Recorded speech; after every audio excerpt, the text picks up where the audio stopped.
to do a quick introduction about yourself and a bit about Delta Labs? Yeah, sure. So I started my first research on AI, I think like 2015, when I just started to be interested in the domain. And later then proceed and did my research at the University of Zurich and did a PhD on human AI interactions. So I focused a lot in my research on how we can enhance humans and their capabilities through AI. And I did my PhD with my supervising professor being Anne Scherer and René Algesheimer. And later, Anne and I decided to found Delta Labs, which is actually, we founded it as a UZH, so University of Zurich startup. But now we're completely separate from the university. We still work together, but our focus didn't change. So we're still helping companies use AI to empower their employees or empower, their workforce to be more effective or efficient or achieve better results. And at Delta Labs, we also, through working with these companies, we found out that a lot of them struggle to use AI in a very good way that every employee uses it in the same way. So we saw that there's a problem there, and we developed Delta One, which is a communication and marketing tool, where we train the model on the output formats and the target audience of the customers of the company, and on the company language, so the corporate language of the company, so that the employees can then just click on certain buttons, and the tool will always consistently speak in the same language. Because if you just use prompting, for example, you still have a huge variation in the quality of the outputs. And that's why we developed Delta One, that the companies can just use a tool which is trained for them, and they always have the very consistent communication with that tool. So that's also a big part of what we're doing now. Cindy, I think everyone is really looking at AI as, is this a tech boom, or is it something that is going to be embedded in our day-to-day work? Do we perceive that AI is going to be a sustainable tech in day-to-day business from your perspective? Yeah, that's actually a very good question, and it's more and more an important topic that's coming up, because you always get these news and headlines about AI is a big bubble and it's going to burst anytime and things like that. I think, first of all, these headlines are very attractive because they attract a lot of attention of the people. So that's the first thing that I think is why these headlines are extremely popular at the moment. But on the other hand, coming to the real topic, if I think it's a bubble or not, I definitely do not think it's a bubble, because there's a huge problem that I see at the moment with companies, because they buy, for example, an AI tool and they just expect it to work. And it's not magic, it's still a tool. So if they just buy a tool and expect it to work, of course, the tool will not perform in the way that they want it to work, and they will not get the expected results with the tool.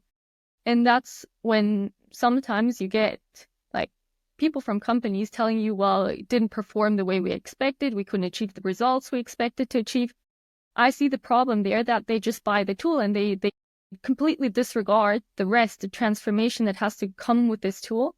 So they have to upskill the people, they have to transform the processes, all things like this. And that's the reason why people then say that AI cannot bring the performance that they expect it to bring. Whereas we see completely different scenarios at companies when they focus on the human as well, because AI is a tool to complement the human and it's not magic.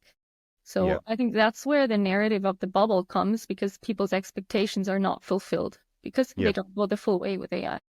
Well, I'm noticing a lot of companies are just really strapping it on just to be kind of on par with the market, because they're seeing their competitors do it. And as you mentioned, businesses are not utilizing it properly. What would you say to companies that do want to strap it on? And before you answer that question, I also want to give you some background user research that we've also found while studying AI with our clients. People don't trust it. End users don't trust it at the moment. And do you think businesses are strapping it on too soon to see benefits out of it? Well, I think user trust is a huge thing that you can you have to focus on, because with the design of a tool, you have a massive influence on the user's trust. So just like setting up a tool and expecting users to trust will not work, because from where should that trust come from? So I think sometimes companies are taking it too fast because they just buy the tool and expect the user trust to be there, but you have to build the user's trust. And by design choices and making these very effective design choices, you can actually build trust in a pretty reliable way. Even like we made studies on like users' trust, and we found like, for example, if AI fails to perform, users are much more willing to rebuild trust than with other tools.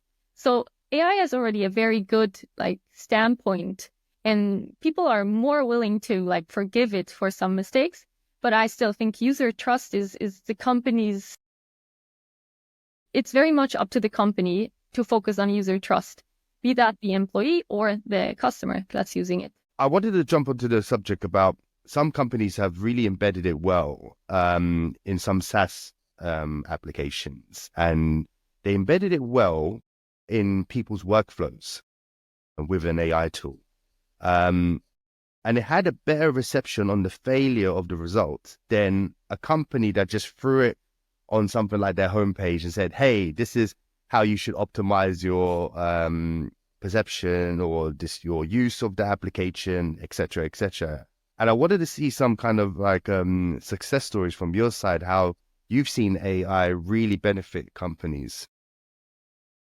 So that was the difference, was that in one area users didn't notice it, and the other ones, they were very aware of AI. Is that what you're saying? Yeah. And yeah, that's definitely because it's something new, right? So they are very afraid of it if you don't take them like on board with this whole process and like showing them how they can actually use that new website or something instead of just throwing it at them. Yeah. So that's one thing that we saw that really helps companies. For example, we also had a company that we worked with. They built like an internal GPT. And then first they were in contact with us and we were like, well, user experience is very important, and like you can't just throw the website at people and they will not use it. Well, anyways, they tried it, and after a year they came back and they were like, well, we have like an adoption rate of I think like 15% or something. So basically no one in the company was using it. And then we started to try to upskill the people so they knew how to use it, and also to make the user experience much more intuitive and to like integrate it into their usual processes. So showing them like, look, in this case, you can just do this and it will help you. And like that, we could really improve the adoption of these tools and also the trust in these tools.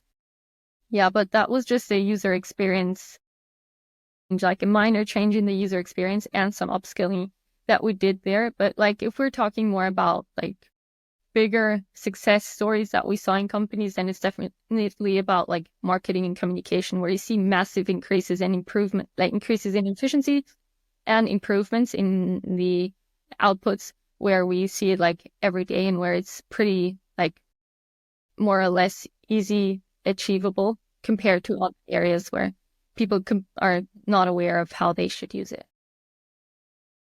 What's your perception right now with kind of like the job market? Do you perceive that people should start upskilling? And I think the question goes, where to start? Where can people even start to start learning about AI, and what is the best sources out there from your perspective? Yeah, well, I see that there's a huge skill gap in companies. So we have the IT team. They're very AI literate. They know what they're doing. They set up these super cool fancy tools, or they buy them.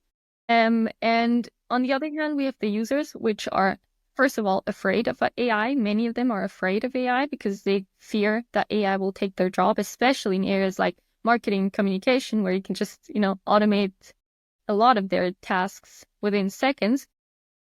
It is very important that you take these people, first of all, take their fear by showing them your job is just going to change. It's not going to be replaced. Even like today, I think like 60% of the jobs that we have today didn't exist in 1940. So we always have these changes in our workplaces. Definitely, it's much faster now. So jobs are changing increasingly fast. But I think it's very important that companies realize that it's about their people. So they have to find out how they can upskill their people and take them aboard so that they are not afraid of these tools and that they know how to use them.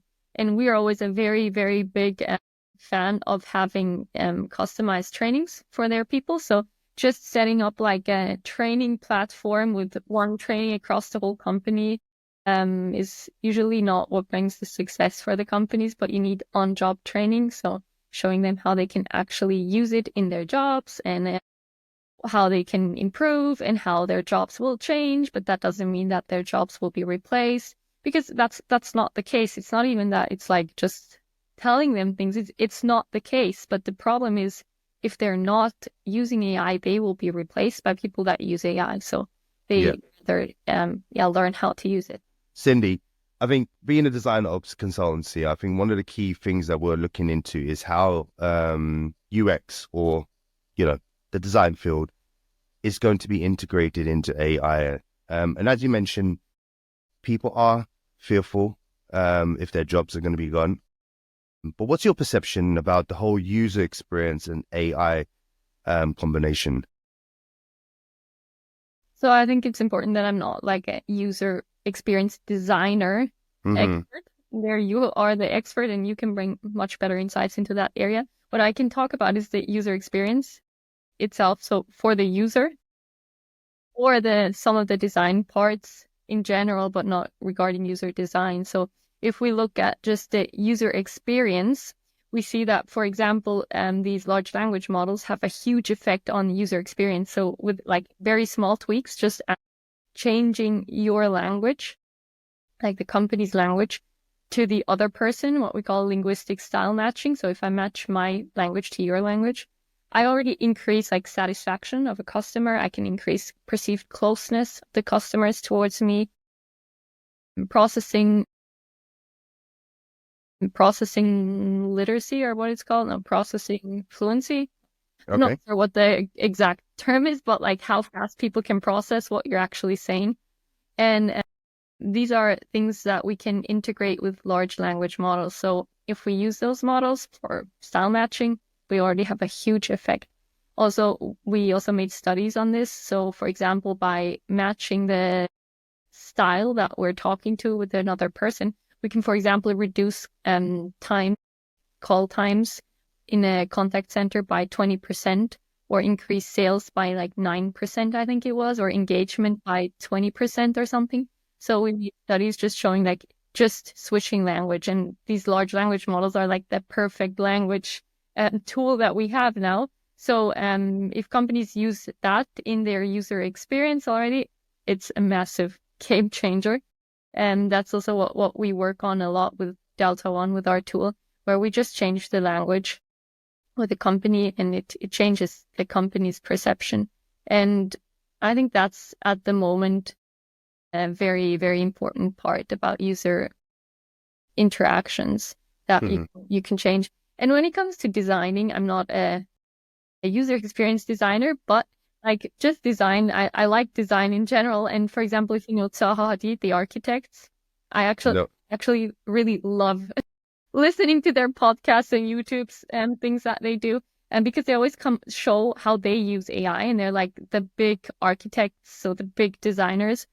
And instead of seeing like AI as a threat to their job, they're actually using it in their everyday life for the best designers. So the best designers can become better designers by using AI for ideation. So for example, they create 150 designs and they use the best parts of these designs that they like, and they would just create their own design then, because I mean, it still needs the human touch in the end. So you have 150 AI generated images in your style, but you are the designer and can pick whatever you want and put it together to have this amazing, stunning house or whatever architectural element. And that's how Zaha Hadid uses it. And in the same way, like for other design options, also for user experience designers might be able to use it in that way. So just for ideation, I think it's really cool. So nice. You should definitely look into what they're doing. Yep. It's really cool. Yep. Well, I'm a bit upset that you're looking at somebody else's podcast and not our podcast. So that's, that's hit down there. But no, I think you Of course, bring I'm out. also listening to yours. uh, Cindy, I want to jump back on what you just mentioned. You called it the LSP or something, the language where you kind of teach the model the language of the business or the kind of tone of voice. We call it tone of voice in the UX field. And you had a specific name for it. What was the name for it you just mentioned? Was it Was it LS? large language models, LLM? No, not the LLM. It was something that you mentioned because it's something, and I'll come back to it because I think one of the key things that we do in design is we call it a semantic differential. So we kind of know the brand identity, the tone of voice, the kind of language that we want to use, and it really influences our designs as well as kind of like, our content, as well as some of the UI designs as well in general, Um, and I didn't know that you can do that with the AI model. You can program it to really hear the language or the tone of voice of the company. Is that something where companies are struggling from your perspective, that they're just not using the AI model to understand the tone of voice from your experience? Well, I think it's just still something quite new for companies to have this possibility because they had like style guideline books, which were like 20 pages of PDF saying like we used to describe like a doctor title like this and we write the names like this and so on. But now we can put all this into an LLM and it will know how to communicate. And I think the companies are really becoming aware of it and they are like including it now into their communication departments. So I think they are pretty aware of it now and but it's really cool because there's more to it, of course, than just having a corporate language. Also, you can do a lot with the language. For example, if you use more words like and oh and things like that, like very interactional language, you can make the perception of the user to be more that this tool is more humanized. And if we see a tool as being more humanized versus more technological or technical, we respond very different, but like subconsciously. So we made a lot of studies on that. That was actually a lot, like my PhD thesis was a lot about that. So what happens when we humanize these tools through language? What happens with the user? And for example, I don't know if you know, like the optimism bias and like valence dependent belief updating, that we make irrational choices as humans. Yeah. If you change the language of a tool to be more towards just being fact driven and not very emotional, you can reduce these human biases. Whereas if you make it more humanized with adding like and oh and stuff like that, you can increase loyalty and perceive closeness. So depending what you want to do, you can change the language of a tool to make the user feel different and behave differently subconsciously. So in our experiments, we looked at like making financial investments and how can we help the user to not make like just emotionally driven investments that harms him. So we made very cold the language, so no emotions and everything, and it actually reduced their biases, whereas when we made it very humanized, they made worse investments. Being that we both live in Switzerland, you know that there's 4 different languages. We count that Romansh in there, okay? Yeah. Because people in Graubrunden and people who don't know what Graubrunden is, it's a state. If you're in US, or a county. If you're in UK, in Switzerland, there's loads of these counties in Switzerland, and I don't know. Most people think that people in Switzerland speak Swiss, but no, there's actually 4 languages in this place. And I wanted to get your perception because in my previous experience in companies working in Switzerland, we had different ideologies in the different areas of Switzerland. So Neuchâtel, people in the French-speaking part would have a different ideology to people that that live in the German part, as well as people that live in the Italian part. Does your company take that into account, working with people would speak in different languages, because language is such a big thing in AI? And how are you teaching the AI model to deal with something so complex as working in a company in Switzerland?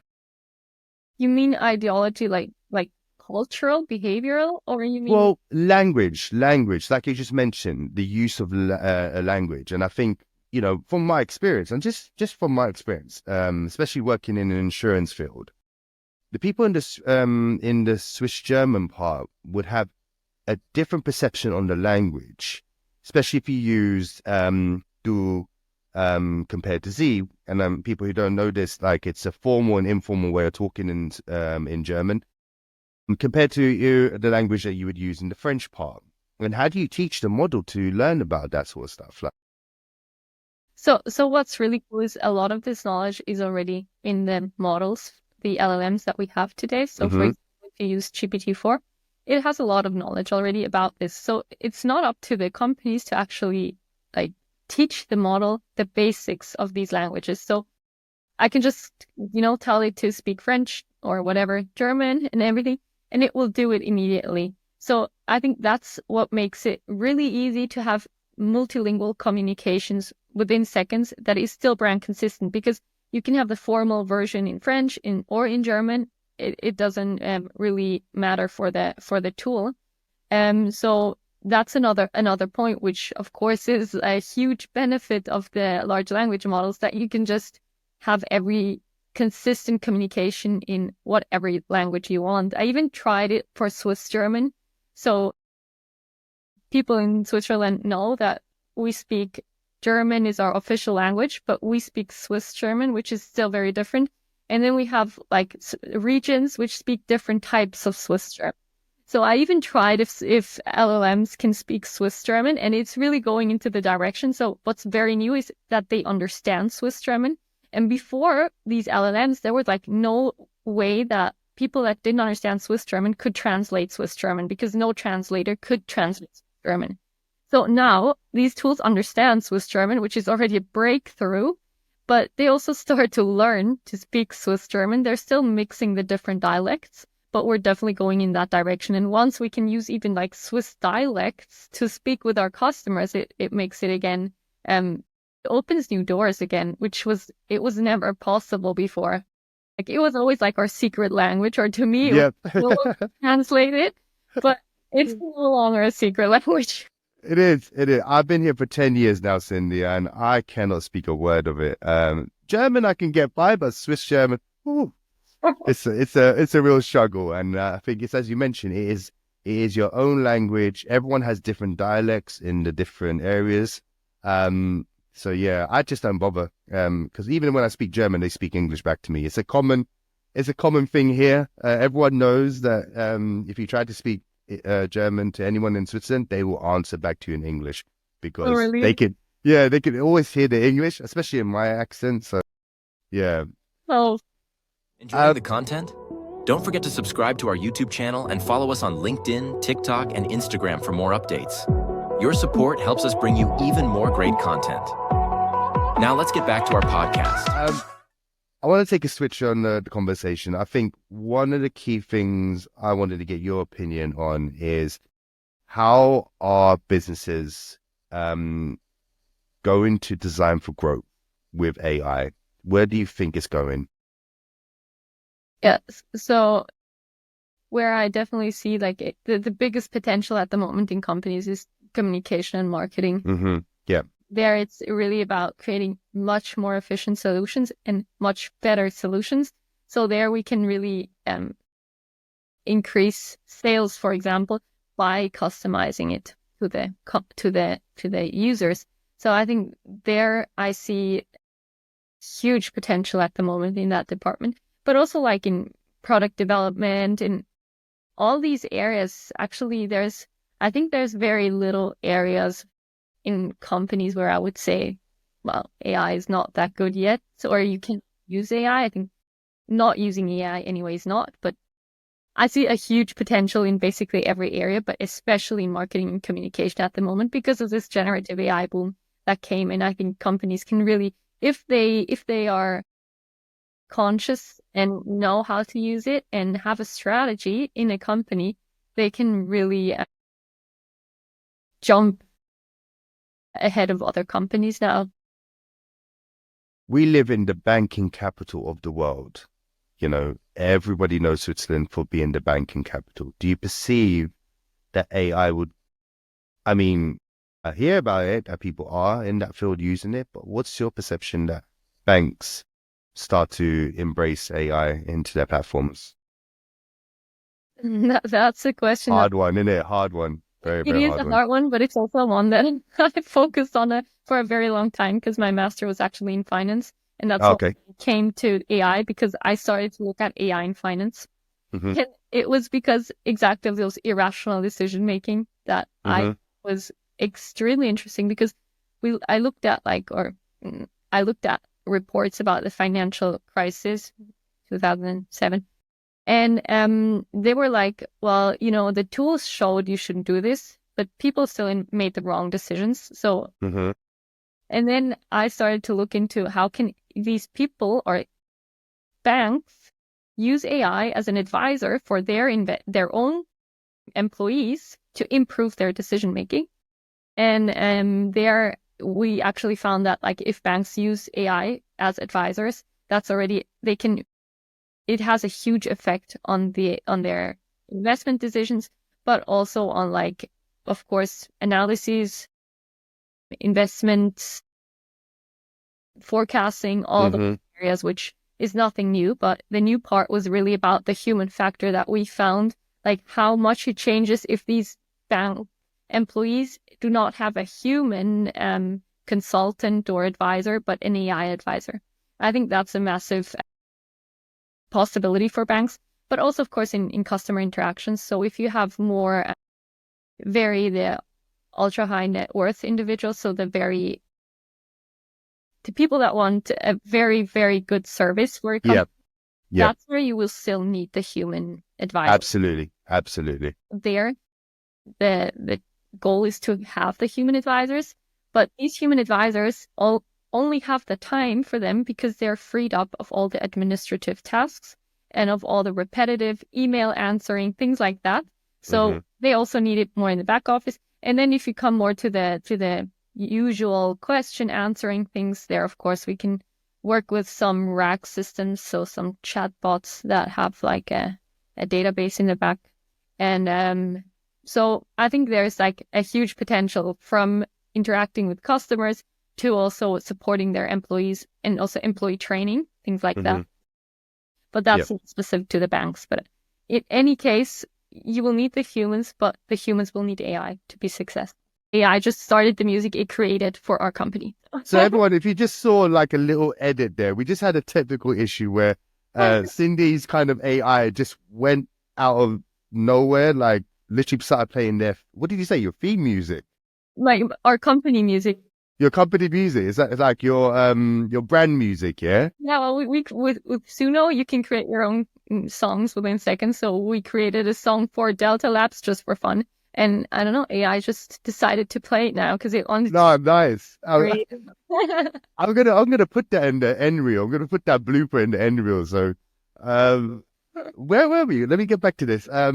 So yes, we were talking about how people's fears are still very heightened at the moment about losing jobs, and you mentioned that there's always going to be the human touch. I think we will never lose that. And I think that's what I'm trying to really get the message across. And I'm just one of many who's trying to do the same thing, that AI is not going to replace humans, but AI will replace people who are not using the AI to optimize their job. And I want to touch base on that. Do you think that we will lose quality because we're expecting things to be faster now, and we rely on the AI to deliver these mundane tasks or these kind of things that can help our back office?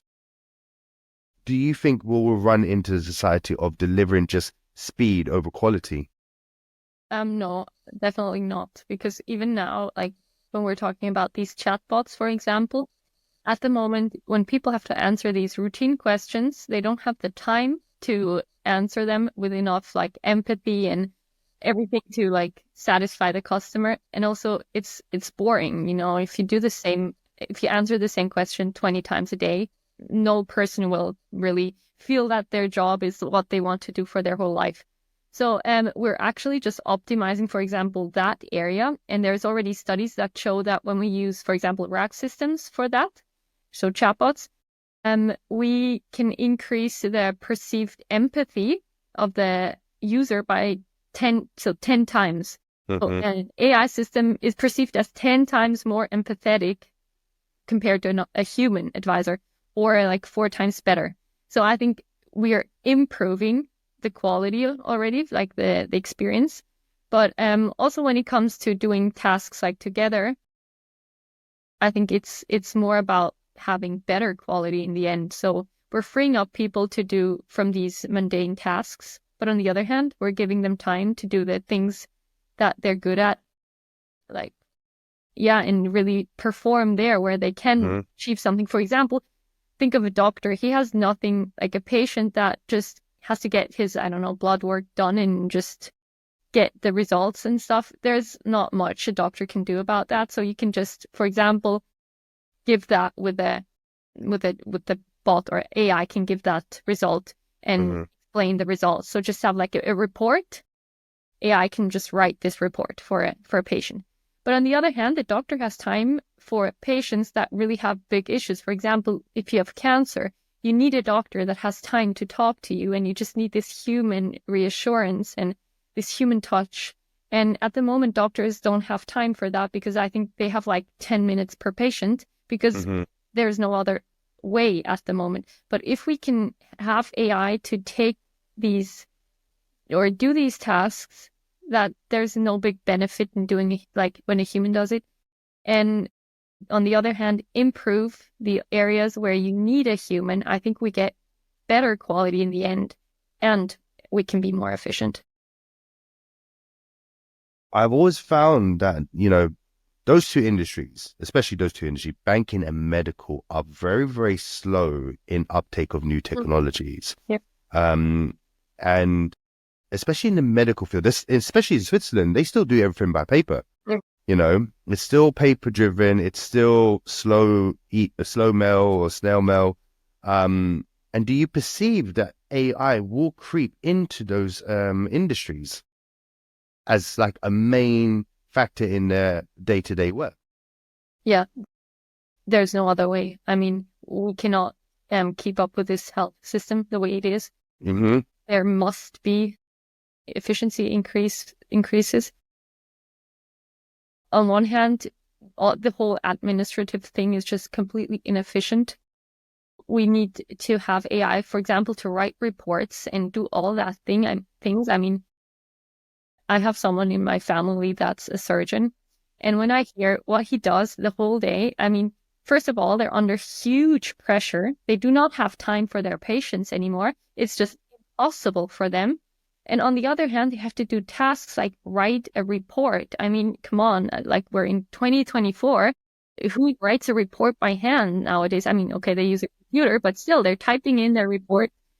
And I think there's a study saying that like if we could use AI for just freeing up doctors' administrative tasks, they would be freed up of 40% of their workload. Yes, I've heard that.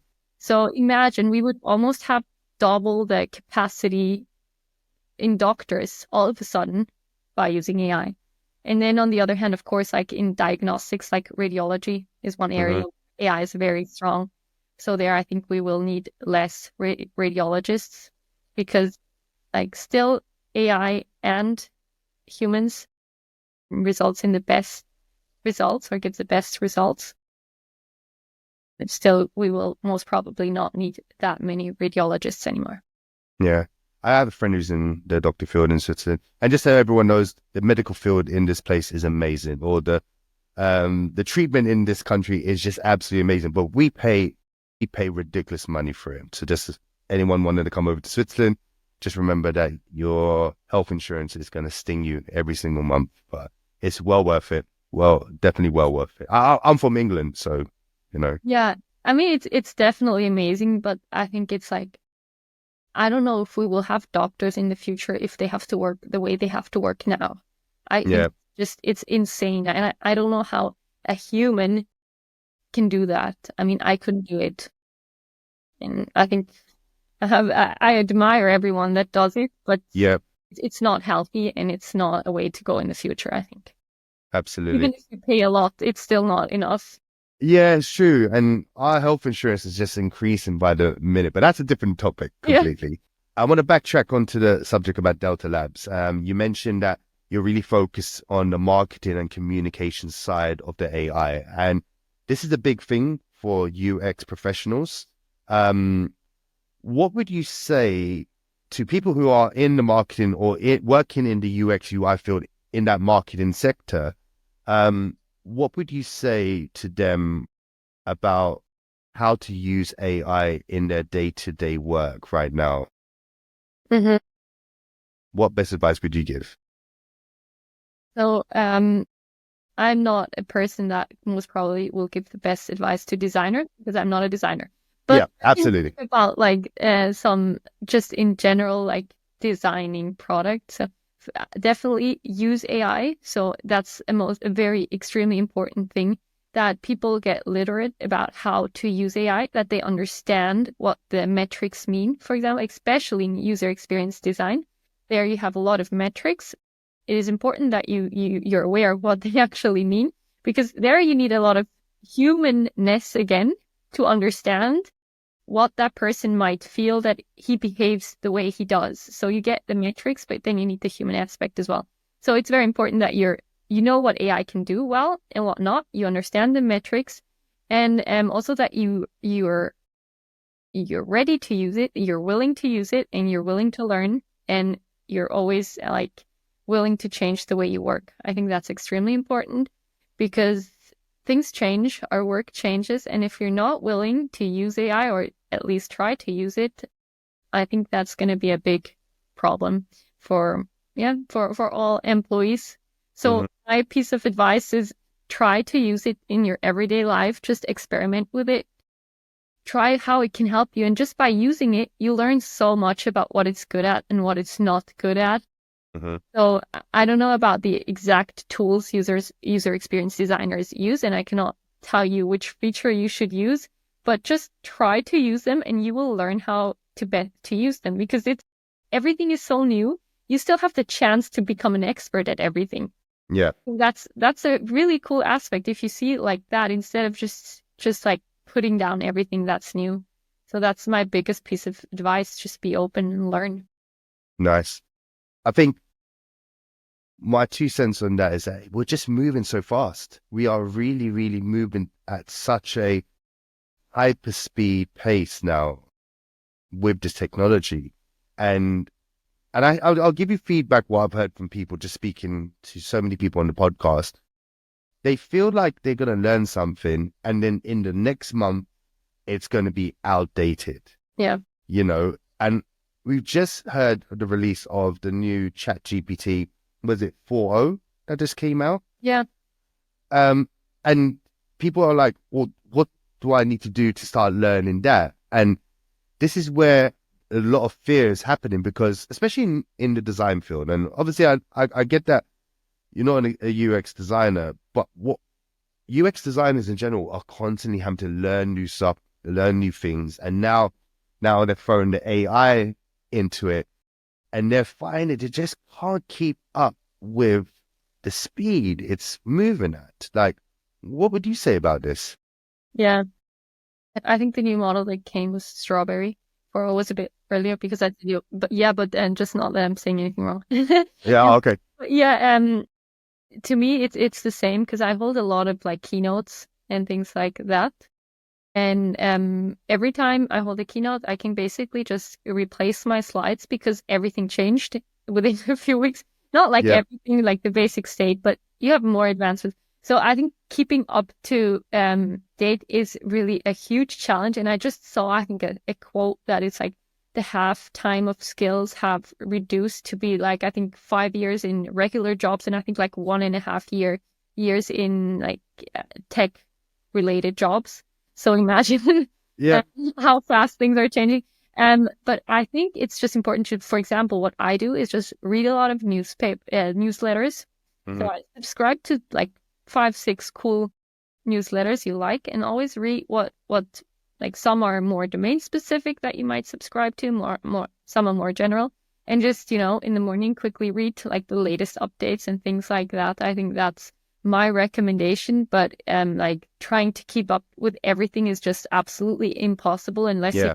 you, I don't know, 30 hours a day, which you can invest into keeping up to date with technology. But Mhm. I think none of us has that time. So just focus on some areas you're interested in and Yeah. subscribe to newsletters. But you just mentioned something, and I asked you earlier about speed over quality. And Mhm. that is what I'm noticing that's happening in the market. Something that took 5 years is now taking like, a year and a half for people to learn. And that's my fear, that we're pushing people into the market who don't have that experience, and they're relying on that experience on the AI model. Do you know what I mean? So that's where I'm trying to ascertain, is it ethical that people who have been in the field for 5 years and have hard grafted, to learn what they've learned in that 5 years, that somebody can come into the field and a year and a half later they can be at the same type of skill level where somebody is at 5 years? And is that ethical in this industry to say, well, I'm going to hire somebody who's 1.5 years in the field, pay them less than I would with somebody who's got 5 years experience, but they can perform in the same way because they have the same knowledge, because they've been using the AI model. What's your thoughts about that? No, that's a very good question. Well, I think, what if you multiply your knowledge of those 4, 5 years that you worked in with AI and learn from there on? Yes. So that's Yeah. probably the best way to go. Yeah. Yeah. You're already that advanced, you can use AI to be still much better than the other people, because you have the human skill, like a human designer has a different view. I can create shoes with Midjourney in a few seconds, but I will never be able to create a design that will work, because I just don't know which buckles work, and I don't know which sole and the materials. I have absolutely no idea. For example, a shoe designer has the experience of his past years, what works well, what doesn't. So if that shoe designer knows how to use AI, I will have no chance against him. Mm-hmm. I will get to a certain level very quickly. So it will not take me long to get to a level of like maybe an average designer, but it will take much more to be like the designer. And I think that's the big difference. So we will get like an average level of skills, maybe, which we can use AI to train people to get to that level very fast. But it takes the extra step to become like the best designer, and that's where we need those skills and this experience. And I think that's most probably how I would see it. I want to end off with one last question, and it's around ethics. And I think this is one that's one of the topics that comes up with AI in general. What ethical issues should business be mindful of when using AI from your perspective? So of course, like ethical issues are things like bias, having Mm-hmm. sustainable AI, transparency, all those things. But I think I think every person at the moment is talking about that. So I don't know if Mm-hmm. it add that much value to that discussion. Besides just saying we need transparency, we need like people checking and like regularly auditing these systems. We need guidelines in place in companies, all of that thing. But I think it's also a huge responsibility of a company to upskill their people and to Okay. not focus only on technology. So I think that's where, besides the whole topic of ethical AI, and of course that's extremely important, but I don't have a special skills to talk more about that. But I think the upskilling part is also an ethical thing that companies need to do, because they have to see that it's not the way to go to just replace people through AI, because we already have studies now showing that the most effective way to use AI is if you use humans and AI together and not only AI. So replacing people with AI is just a very short-sighted thing to do because it will reduce your costs right now, but you will not in the long term outperform your competitors. So you need to upskill your people to be successful. And this requires taking them aboard, like having the money to upskill them, like being responsible, and also setting up customized training programs. I think still many companies see it, or what I see it, is that some companies still underestimate the importance. They just set up the training platform, which has like some YouTube videos on it, and they think people will know what to do. But it's much more. It's a cultural change. It's the whole management has to show their employees where we're going. They have to like show them that they're safe in this environment, but they have to change, and they have to support them in that change. So to me, that's a lot of the ethical part or the responsibility part that a company has at the moment, to put enough time, money, and effort into their employees to take them into this AI future to be successful.